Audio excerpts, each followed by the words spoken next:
When I was growing up during the summer months, we would take a trip to Times Beach, Missouri, where my grandparents lived. Some of you may have heard of Times Beach. It's a town that is closed up now because of dioxin contamination in the soil. I remember as a kid, they used to oil the roads with who knows what kind of oil. And they would take trucks and spray DDT to control the mosquitoes. As a child, I used to run through that cloud of DDT just to get a little extra protection from those ravenous mosquitoes. My boss at work, who's an organic chemist, he says, well, that explains it. Talking about my odd behavior. However, I have many fond memories of Times Beach, Missouri. We used to sit out at night where it was warm, and you could see the fireflies just flashing their lights over the trees. It was so much fun to go gather a bunch of these and have a little lantern go around with the bug light.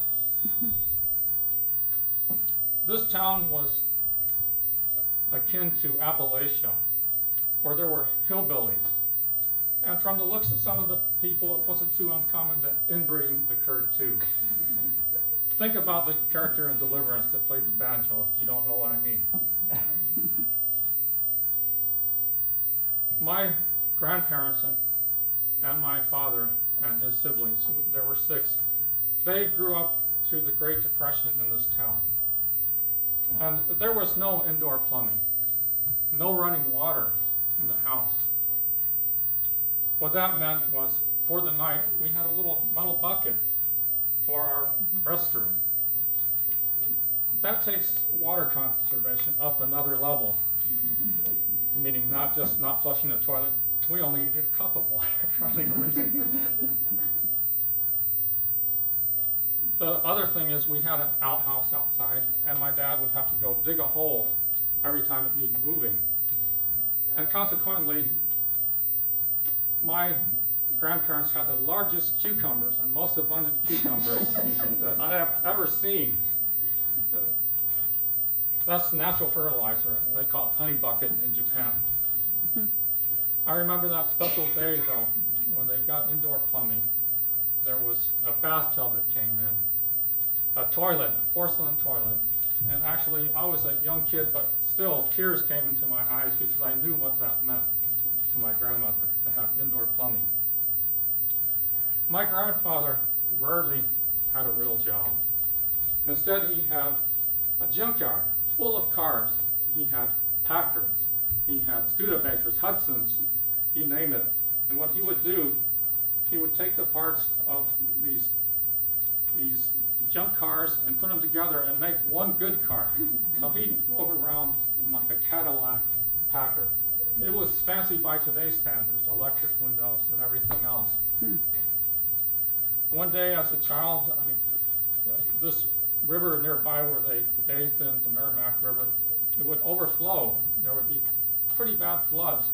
And I found a gas tank just sitting out in the yard there. And my brothers and I have 2 brothers, we decided to take a little sailing trip on one of these gas tanks. So we got on the gas tank and we pushed off and we floated around out there. But I remember when my grandfather found out what we did, he was furious. He reprimanded us. I guess he felt that the gas tank wasn't seaworthy enough. Not to mention that we didn't know how to swim at that time. We used to like to catch box turtles. If you've known the box turtles back east, they're so cool, they close up in their shell. We would go out and hunt box turtles. And I remember one morning we did that. Following the dog, Nimrod, he led us to a pond. And I saw about 50 box turtles on that little trip. But I wasn't paying attention to the neighbors' fence lines or anything. It was all open field. And then I look up and I see this large bull with a full set of horns looking at me. So what I do, I scurry up a tree. And I climbed that tree and I stayed up there and I looked down and I just waited. I I waited for a long time. I felt I was in real danger, and I thought, gee, I wish I hadn't worn this red shirt. Finally, the bull lost interest, and I made my way to safety. The last thing I want to mention about life back there, I remember it was really tough times. My dad had a gun, and he'd go out in the field, and he'd shoot almost at anything that moved, I think. And one time he shot a meadowlark, and he cleaned it, cooked it up, and ate it. But it was so bony that that's the last meadowlark he ever ate. My grandmother had to be a very good cook during these times, and she could make a meal from leftovers that was fit for a king. Like Sam Levinson said, his mother had been making meals from leftovers for 30 years, and the original meal has yet to be found. My father will turn 85 in October. In fact, it's easy to remember his birthday. It's 10/20/30. Now, he likes to dig, big holes, not little things for toilets, but he digs with his tractor and makes ponds. He likes to garden. He rarely eats leftovers and dines out almost every day. I believe that he's earned his place.